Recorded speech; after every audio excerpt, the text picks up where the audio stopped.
Like, it's so alarming how shorties move on after breakups and shit. Literally, somebody could be getting off like a relationship literally this week. On the 16th of March, which is the date that I'm going to be having C4 on the podcast. And we had actually talked about going on this podcast, but it never happened. You feel me? Is it going to happen? I don't know. I'm still down though. She could have like another nigga, which is kind of like so alarming, my nigga. I've always had this particular theory that I still uphold even up to now. Women don't settle. In a sense, majority of them are always looking for the next best option. So even when you break up with a shorty, it's like she already knows who's the next candidate, or she at least knows potential candidates. Because for sure, even with you in the picture, niggas are still, trying to hit on that. You know what I'm saying? You know what I mean? Yeah. So I feel like it's just that case. As much as hey, niggas are players, niggas what. Yeah. When niggas are in a relationship, they get this tunnel vision type thing. Even if they're naughty and they do some toxic shit, it's always kind of controlled because they don't do it out of love and shit. Niggas should start also just keeping their options open. In that sense, right now moving on ain't such a problem.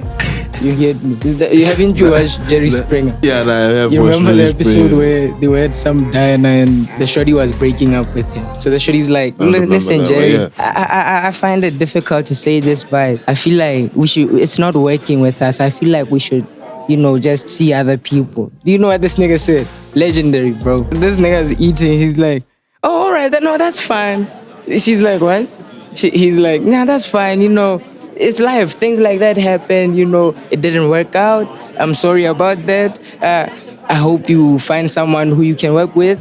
And I'm pretty sure I can find another person like you or better. So it's cool. And then he just put the money on the table. He's like, I'm a be out. Let me go look for that other person. Even just like getting rejected in that. Eish, man, when you talk about rejection, you're talking about something deep. If a nigga gets rejected too many times by shorties, it can affect even just them in life, in general, hella that life and that behavior. The idiosyncrasy changes because if you face too much rejection, you can even be afraid of attempting life and opportunities and shit. Pitching ideas or trying to form certain networks that can actually even benefit you. But now because you are so accustomed to rejection, it becomes a bit difficult for you to take that leap of faith that can lead to rejection. It's deep. So, man, shorties, ish. You don't understand what you're doing to us. You don't understand, but we get it. Get life. Hey, Shapo, my name is Azra Brand. Welcome back to another episode of the Azra Brand podcast. We were supposed to have a guest, man. Like, I'm going to be honest. We were supposed to have a guest, man. This is the second time he meets. Second time. First time, he didn't answer my calls on the day of the shoot. You remember that time? Yeah, I remember, dog. Yeah, he didn't answer my calls on the first day of the shoot. On the day of the shoot, like I was literally calling him from 2 hours before the shoot, 1 hour before the shoot. Asa Arabi. During the shoot, I haven't tried reaching him. Just before the shoot, I haven't tried reaching until 2 days after the shoot. He's like, yo, I'm sorry, man. Yeah, yada. Yeah, nigga, cool. Yeah. And then today, we were supposed to shoot. I hit him up. He's like, okay, let me hit up the guys and make sure that, they're ready to come pick me up and drop me off where you guys are shooting. All right, now, cool. After I hang up the phone, he calls me. He's on some point of correction. He didn't send you a text. Okay, he forwarded you some text. And then he forwarded me text. What I get on his out when I was about to say, shoot. He goes postpone it. Can't you do it on Friday, maybe? After reading that, I just picked up this little vibe. I'm picking up signs of unprofessionalism. Spanish, you know what I mean? You can't be postponing shoots an hour before a shoot. People by minutes, there's literally resources we exhaust into preparing this episode for the interview and stuff like that. Really, man, when you come to postpone shit an hour before the shoot, it just gives me this bitter taste in my mouth about how you work. You know what I mean? And just how you roll. The work ethic becomes questionable. The work ethic becomes super questionable, my nigga. And it just left a sour taste in my mouth. I'm not gonna lie. I literally told him that. I'm not gonna disclose the name, his name. Yeah, for professional reasons. You know what I mean? We're not gonna do that because we know for professional reasons we're not supposed to. 100%. But if you are smart at riddles, imagine if Eden had drip, bro. Yeah, what you saying? Let's if you're smart with it, bro, if you're smart with it, you know what I'm saying? If you're smart with it. Yeah, so bottom line is, on this episode, we don't have a guest. You know what I'm saying? I'm going to be chopping it up with VV today. You know what I'm saying? Like my co-host. He's been doing like a great job with this shit, my nigga. How's been the journey for you so far? We did the 10th episode of this season. The last one with Jesonyana, which was crazy. Which was crazy, bro. That freestyle is doing numbers, that freestyle dog. was crazy. And it's doing numbers on socials. Also, you know what I mean? I had a feeling y'all were gonna like that shit. I won't care. And like, what do you think about the interview though? You know what I'm saying? I enjoyed it so much. You know, there was a lot of insight. We touched on a lot of topics, his background, where he comes from, why he did it, when he started doing it, why his consistency, his target market, all of that. You know, I believe we could have had room for more questions, but time wasn't on our side. And but we'll fix the structures as time goes on. You know, like we're not having everything figured out, but you know, obviously with time and just like experiencing like all this shit and like just learning, you know, as time goes on. Obviously, you know, about experience is the best teacher. You know what I mean? You get to structure the interviews much better and like, you know, keep on delivering quality content and that. You know, and like shit like that. Like I fucked with the freestyle though. No, hard dog. I fucked with the freestyle, like real talk. Like I remember. That was hard, dog. I would care. For sure. And the way you edited it, dog, it was too dope. Like the cards, you know, even like you even made the ad-libs seem so imperative in the whole video. What I mean? With just the dope cuts and the effects on it. You know, you were playing around with the beat but like, as that's well. the Facebook version. Like it was the Facebook version. Yeah, like it's hard, dog. Like, it's hard. It's hard. It's something you don't watch just once, bro. You watch it and you wanna watch it again. One of the guys that helps us actually like with the podcast would just hit me up and was like, my nigga, just saying this freestyle is everything. I watched that shit like 4 times, dog. I remember after putting that shit together, like the snippets of Facebook, I gotta put it together. I think it was 2 days after like the interview went out. Yeah. From there, like after I put it together, I remember that day, dog, and like I just that freestyle word for word. I heard you like singing along when you showed me the video. I was like, why? Nah, this goes hard and it's so catchy. You know what I mean? It's super catchy. Real talk, dog. One of my highlights so far is kind of like what we did with Blanco. I mean, like the interview we did with Blanco. It sparked, you know, like some debates, like it sparked like some, you know, real conversations people weren't really aware of, and people also got kind of annoyed by what he was saying. You know what I mean? You mentioned a few, like the points, like how Blanco was saying, you know, he never looked up to anyone in Botswana, and also how basically how he doesn't have hope in the industry of Botswana, you know, and how he also I'm not gonna talk about this part a lot because I want you guys to go check out like the full thing. You know what I mean? Like I talked about how he doesn't basically have hope for the industry and how he also wouldn't advise anybody to, you know, pursue creativity in Botswana. You know what I mean? And somebody hit me up, was like, can't go to this nigga. I'm paraphrasing. I'm not saying the exact same was the first was saying. From what he said before, like I asked him this question, he was talking about how, you know, he has never cared about like Botswana's market and like Botswana's listenership. He never put it that much into consideration. You know what I mean? Like he never cared much about Botswana's listenership and like stuff like that. This guy that hit me up, you know, he talked about how Blanco is here talking about how like the listenership Botswana, but then also he gets disappointed when he doesn't get the money that he's supposed to be getting in the same industry that he said he doesn't give a fuck about. It's ironic in a way. Exactly. I mean, like it's kind of like ironic in a way, which I kind of also understood him. You know what I mean? Like from a point of view now, okay, like you are in this industry, right?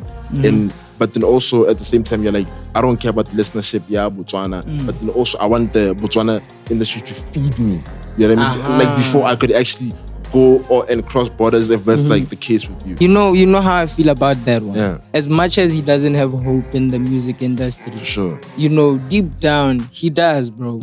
You know what I mean? That's why he's still trying. He's still, you know, at it. You know what I mean? Blanco, if he legit like had no hope for it. Do you think he doesn't? He doesn't. He doesn't. Okay, it's the same thing like you're saying, like with the person that reached out to you and said, bruh, this guy says he has no hope in Botswana industry, but still he keeps on trying to get something from it. And he keeps getting disappointed when he doesn't get what he expects. Even though it's like he's someone who's prepared for disappointment with, you know, the limited hope he has in the industry he's currently in, being a Botswana. You get me? So for someone to see no faith in something is the same thing as OZF saying he's quitting music and all of that, because of probably the same reasons as Ski. 100%. But what happened, he didn't. He's still at it. You know what I mean? He's still feeding the industry that's not there. But like right now, what is he doing instead of what is the industry now? It's content, dog. It's just content. It's content in terms of music, in terms of visuals, in terms of even just this goofy shit on social. When was the last time you dropped? He dropped, dog. Like, what was it called? I forgot the name, but the video, I think he was around basketball courts or something. It's like a latest drop of his. Oh, you're talking about it dropped Ozzy. with visuals. Now I'm talking about Ozzy. We're talking about Ski. With Ski, I won't lie. I don't know when was the last time Ski dropped. What I'm really saying in a nutshell is, as much as we don't have hope in a lot of industries and bots, like if I make it personal, I did film. I went to film school, and the reality is we don't have a proper film industry in Botswana. From what I've noticed, like the dope and genius students that I went to school with, who are still, trying to get something off of the film industry, knowing that it's not ripe in Botswana, but they still try and get some things done. It's like you acknowledge that the reality of there is no industry that's booming right now. Like in Botswana. Yeah. But the nice thing about reality is it is opposed by truth. Truth can agree to disagree in that terms with, reality. Truth is, nigga, if you keep on hanging around the barber shop for quite some time, sooner or later you're getting a haircut. So if you keep hanging around a certain field, a certain craft, a certain field or circle, whatever is happening in that circle, in that field, in that craft, you're gonna end up getting somewhere because of your ability to be persistent with it. You know what I mean? Persistence is persevering through adversity, through trouble, through challenges. Yeah, you know what through I mean? hiccup. That's what you mean by persistence. It's different from consistency. You get me? So I feel like that's just it. People are very persistent. Like they keep on trying even though there's no fruits being bad. But you think Blanco is persistent with it? He's not. He's not persistent. I feel like if he was persistent throughout this whole, what we were talking about in the interview, even after, like things that were off screen, we spoke a lot about the industry, how, the experience in the industry, all of that, promoter things. So I feel like with challenges or with reality, sometimes it hits you different. It can douse your fire more than feed your flames. If you are someone who gets a bit disappointed or demoralized quickly and fail to still have a positive outlook on a certain situation, you're gonna end up not giving as much as you would want to be giving or you were giving. So I feel like at this point he's not giving as much as he was. Right. You get me? Yeah. Blanco is a dope artist, bro. Super talented. He's super talented. Fucking talented. That nigga, I wouldn't mind taking Blanco and putting him on world stages to represent us in terms of like music, hip hop, like the jiggy shit. You know what I mean? Yeah. I wouldn't, with no hesitation, I would pick him in the top 5. You know what I'm saying? He would probably be the team captain. But at this rate, I don't know. It's a bit questionable if I could still trust him like that right now. You get me? Yeah, because you saw that he likes the persistence. Yeah. As like an upcoming, obviously like you're like into creativity, right? Yeah. And like want to pursue creativity in Botswana full time, right? Yeah. For like creative like you know is probably what could have watched this shit at home and watched this Blanco interview and thinking, shit, there's no hope for creatives in Botswana. Right? When I hell, all of that creative. Yeah. Would you blame them if they laid back and be like, nah, like I'm not gonna pursue this shit full time. You wanna Blanco? I wouldn't blame them. They should blame themselves. You know what I'm saying? I'm not sure if I understand that. Clarify that for me. Okay, if I further, let me say this. Life is like a game, bro. You know what I'm saying? It's like a game. Gorilla in this game, it's rare to have multiple lives, to live twice and shit. Sure.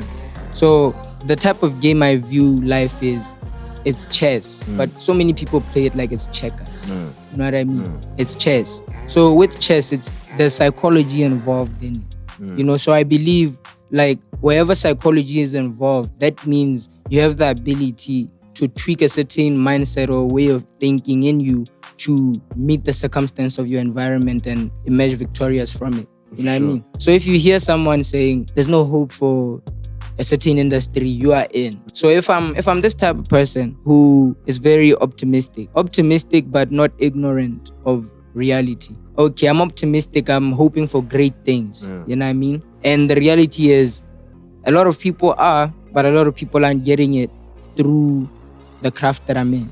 You know what I mean? I can take it as, okay, let me look at it. Let me take all perspectives that I have of this situation and bring them to the table and use them, in discussion of truth. I'm probably not going to get to truth, but I'm going to get to a certain point of it. And if my truth now changes towards that view as, okay, this nigga been trying to do that and it's not working. Okay, maybe he's missing something. How can I take it and be innovative with it? How can I develop it further? How can I get my things to be seen? As a creative, most creatives, some, like the narcissistic types, you know what I mean? They are artistic, but they're not really concerned with people seeing the art. You know what I mean? If you see it, dope. But they could care less if people are seeing the art or what. But if you're in a field like music and whatever, people need to hear you. People need to see you. People need to be drawn to you in some way. You get me? So when I say you become innovative in a field that's not prospering, nigga, you find different ways of approaching it. Do something, break convention, do something no one ever does. Nigga, take kwasa, mix it with hip hop. You know what I'm saying? It's cultural space, and then make a trap song. What's in the culture space? No one has ever done that. Do something no one would expect. Quoting Mahokwaha. Yeah. Doing something that nobody's gonna expect. Yeah. Don't you think Blanco did exactly that? Like coming with the whole nobody was ever seen doing that. You know what I'm saying? In terms of music, like musically. You know what I mean? Coming with the trap vibes, killing it as hard as he was killing it. Yeah. You know what I mean? No, okay. What about people who are already doing it? But as far as most of the consumers know, I'm sure, you know what I mean? You have never seen anyone doing it. Yeah. You know what I mean? Don't you think he was taking a different approach, Yaka Ubua? It was a different approach. It's now the response of the outcome of the approach. The response from fan base and all of that, it was hella dope, bro. 100%. We were vibing to that shit 100%. day and night. You get Blanco's like Blanco and Why So Faded, the whole Why So Faded thing. Nigga, you know the what I mean? movement was heavy. It's literally the reason why I started locking into Botswana hip hop. Yeah. Like literally right now, the Botswana hip hop fan you're seeing right now, if it wasn't for that song and like whatever that came after that time, I would have literally been not here talking about Botswana hip hop or just like talking about Botswana music. You know what I mean? Yeah. Like that's where my love for that shit was literally ignited. So, I fuck with your train of thought. I'm sorry for that. Yeah, I just wanted to put that out there. I'm not sure if I lost trail of thought of what I was saying. But yeah. How far are we before you continue? How far are we? 23 minutes left. In. Okay. So there's a particular problem that I've noticed. Most creatives tend to work more on the perspective of passion. Most creatives are passionate about their work, their craft. And wherever passion is involved, emotions are free to visit anytime. You know what I'm saying? They go hand in hand. They're like roommates, passion and emotions. So if you attempt something in an emotional manner, here's a typical example. You're passionate about music, right? You make a track that emotionally you feel is the one. It's hard. People are gonna react this type of way. You have certain anticipation towards it because of the emotion that's attached to passion, right? 100%. And then the response doesn't match up to your expectation. You get me? What do you think is gonna get wounded? Your mind towards the craft or your passion towards it? What's gonna get wounded?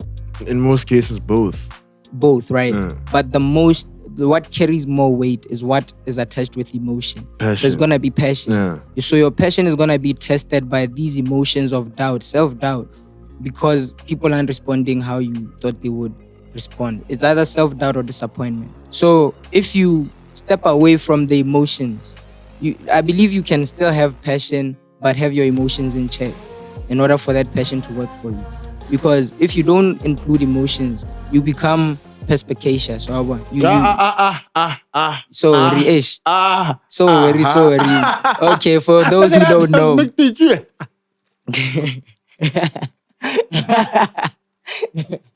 Oh, for the Brandon. Come on, dog. I'm sorry for the big words that I say. What does that mean? To explain, I'll put the definition right there. But like, okay, explain it. Perspicacious or perspicacity is the ability to have a vast perspective or outlook on things. You get me?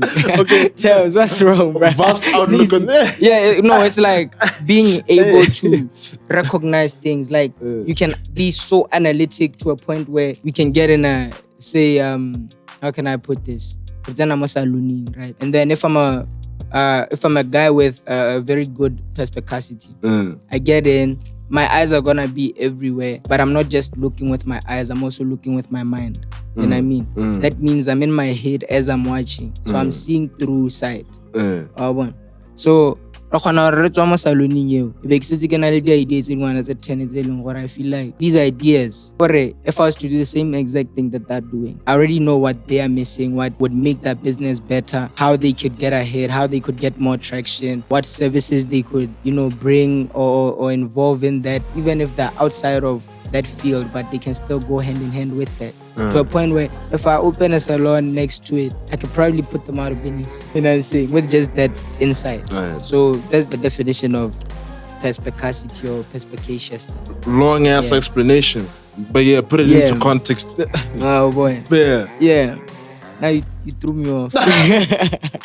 No. So if you look at passion in that sense, if you put out something and it doesn't get a particular reach that you expected, but doesn't meet the certain standards that you anticipated, you can rather look at it from a non-emotional point of view or from an emotionally controlled perspective. In the sense that, okay, now you're more, now I can use that word, you're more perspicacious of what you can do.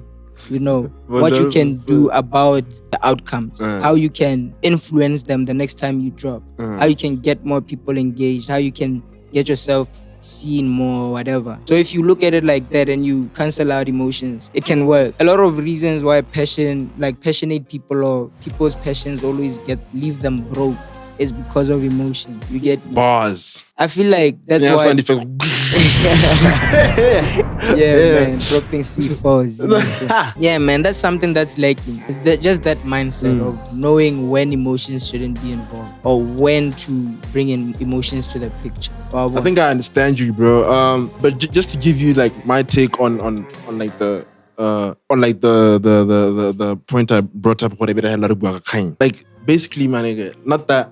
I feel like to some extent, you do more nonsense message or one. And I feel like, yo, man, nigga, if this guy is literally looking to get paid from this industry, get paid by this industry, obviously local industry, I get it, international, of course. Better he serves the people first, you know what I mean? Before he could start, trying to serve the ones outside, you know what I mean? Because I think, we could literally be, we could literally see it from like, the ones that have made it, like from this industry, you know what I mean? Like all they ever make music for is the people that are around them. You know what I mean? Literally from your Chama girls, from your V-Man Peasy. Example, bro. I don't know what could have happened, but ATI, if he if he moved like in the proper route. It's in his motto. It's not about me, it's about the people. But then also he's not the most successful artist.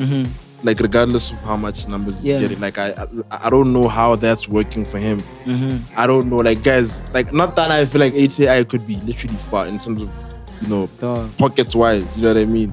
I just think maybe he's just not around the right people. Honestly, the way I'm seeing it as like a consumer of his music and just like a fan of his music. So I think when about ATI, and just like to name a few, I feel like they are successful in this industry. ATI aside, obviously, for like a minute, but we like people who are connecting with the people. You know what I mean? People around them at first. You know what I mean? Like first and foremost. Ba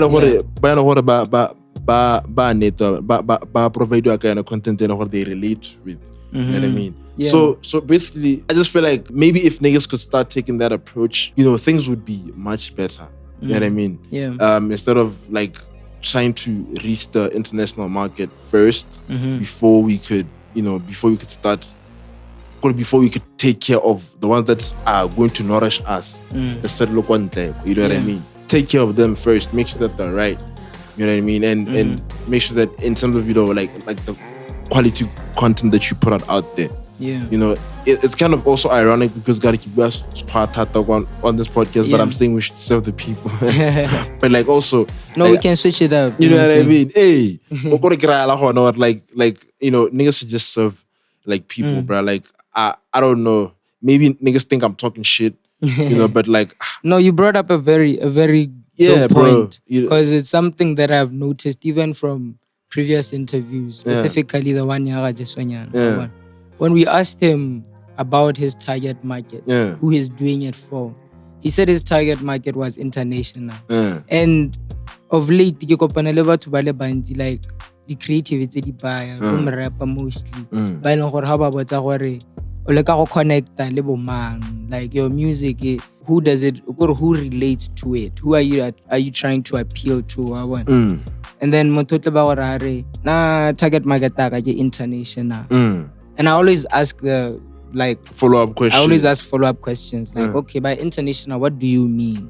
You know what I mean? What do you mean by international? And they will tell me, most of them, they will say, I'm going through SAP, then I go through, you know what I mean? International to them in that perspective, mostly it's even South Africa. Head, dog? I'm in my element. When I talk, I start feeling shit. There's a little voice talking inside me. I'm just projecting it, so... Yeah, that's it. For sure. Oh boy, so no, how much market international? And then you ask them questions. Okay, international market, what appeals to them? But it's what type of music? But never international about. If you say essay, and then I ask you, okay, have you studied or analyzed or done a market research on this international market that you talk about? Have you done that, analysis? What are they listening to? What's the end thing there? And are you meeting that if that's your target market? Are you going to be appealing to that market? And usually it just goes downhill from there because they realize they did a half job. Or they did a half job. They didn't fully commit to finding out more about this target market they want to appeal to. So it's more like you just have this hope that someone outside is gonna hear this thing that they feel like more like paying appreciation and say, hey, this is dope, and then that's how they pick up. But that's not how it works. That's not how it works. True. It's not even like having like a solid plan as to how, you know what I mean, like you're trying to break through into international markets and shit. Like it was already chance to no, let me just keep on making this type of music. Like forget about these niggas. Okay, to say that it's a bad thing, but I just feel like it could be more convenient for you as an artist to do that first. You know what I mean? Yeah. I don't know, man. But like it could make much more sense for you as an artist, for you like to just like try reaching like your people first before you can start like trying to reach like international markets. You know what I mean? For an industry that's so infant as Botswana, it's like Sky with that word. This industry is so infant. You know what I mean? It's not fully developed. Like it's not fully developed. All right. No explored, you know what I'm saying? So it should even become much of like an easier job for you to do compared to going outside and trying to break into SA markets and like trying to get it, like break into Nigeria or just like international markets or whatever the case is with you, right? Yeah. So yeah, basically like, go on man, I'm making you feel out like niggas should start just like maybe just like revisiting that, where things would like become better. Yeah, I get you. And like before we like carry on, I want to talk about the place we're at right now. Literally, we are coming at you all the way from Shasha Convention Center. You know what I'm saying? For location needs, board meetings, social events, conferences, baby showers, bridal showers, picnics. There's like grass even all over aesthetics, guys. You can come and inquire on Hoshuta. You know what I'm saying? Pictures. Zabo baby shower, body graduation. Such fancy things. you can have a dope like scenario, nice backdrop, nice background here. It's so dope. I'm looking at it right now. 100%. It's green. It's looking pretty. 100%. You know what I mean? I'll leave the link to the Facebook pages in the description. The contacts are in the description. Hit them up for a quotation. Super reasonable, all the way in Tlokeng, Metabe. So yeah, yo, actually talking about photo, I had him talking about like photo shoots and stuff like that. Yo, I'm your guy, and you know what I mean. I'll leave the details right there. You know what I'm saying? For your photography needs, videography, graphic designing, and that. You know what I'm saying? Hit us up. Eyes of Brandon Media. Let's create. You know what I'm saying? Let's go. Yeah, let's go. You know. But yeah, my dog. I can't think, you know what it. Like at the game. I got a surprise for this guy. You know, you know, it's not a surprise. I've heard it before. You don't act like I haven't heard it. It's a surprise for Tabs, Come on, man. Okay now. For yeah, so we're gonna preview a soundtrack I made for the podcast. So it has a free verse. Like the first verse is a free verse. So in the comment section, I want you guys to listen to it, feel it, you know what I'm saying? 100%. Vibe with it. It's a vibey tune, it's jiggy, you know what I mean? Comment down below who would suit the first verse. You know what I'm saying? Let's go. Let's jala. Should I tell them what's it called? Yeah. Wait. You'll tell them after. I'll tell them after. Okay, bet.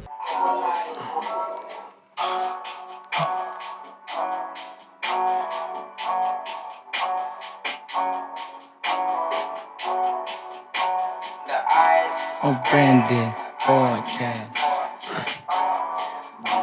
Stay fresh, give thanks and finesse. Stay fresh, give thanks and finesse. Stay fresh, give thanks and finesse. Stay fresh, give thanks and finesse. In the end we perish, but right now we stay fresh. Yeah.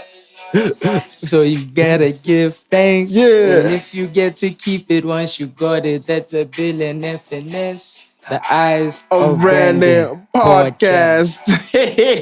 You know what I'm saying? We don't skip no empties, we just proceed, nigga. Yeah, you know that we don't ever punch. Tell me who would be the best fit for this part. I was thinking Visa or Ski, I don't know. Blanco. You tell me what it is, nigga. Put it in the comment section, we can switch it up. Yeah, you can call that nigga Dintshang, he can sing on it, yeah.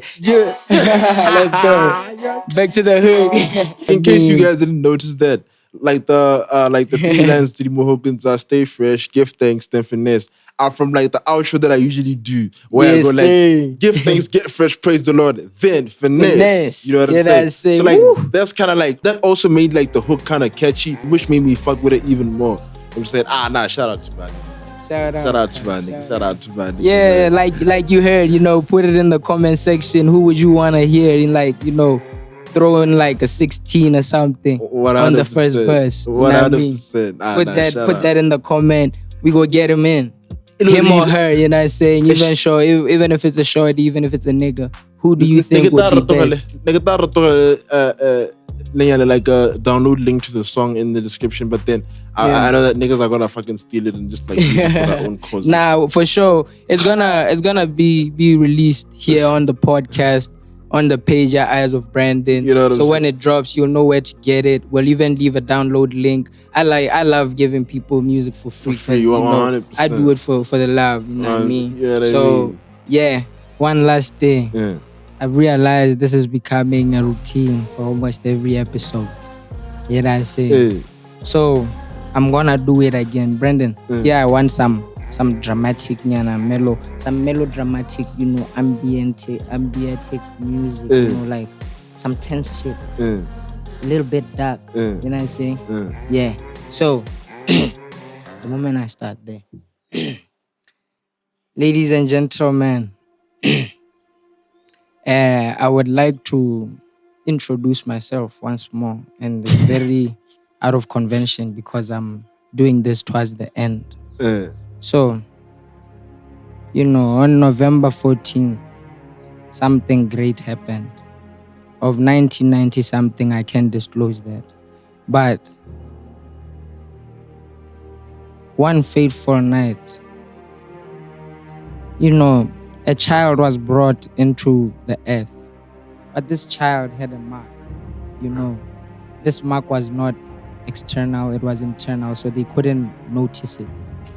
He had a mark on his whole inner essence. This child grew up with so much wonder, with so much ideas and potential. As he got older, this boy started realizing what he was, and he unlocked certain parts within himself that changed his perspective or how the world viewed him. Many of you will know him by many names. Many already do. But this particular individual goes by the name That Boy Papito or That Boy Papi. But most of you will someday know him as a villain called Hero. He was born on Earth, but he's not of Earth. He belongs with the stars. Shout out. I just felt like being mad. Yeah, we can wrap it up. We can wrap it up. Hey, that was a solid ending. Shut up. We can wrap it up. Yeah. That was comeback BV for y'all motherfuckers, man. That boy Papito.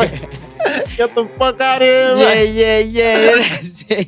Don't forget to. I'm not a before you do any of that fancy bullshit of engaging with, don't forget to give thanks, get fresh, praise the Lord, then finesse. The Eyes of Brandon podcast. Let's socialize, let's unique, guys. Big on entrepreneurship, music, and creativity.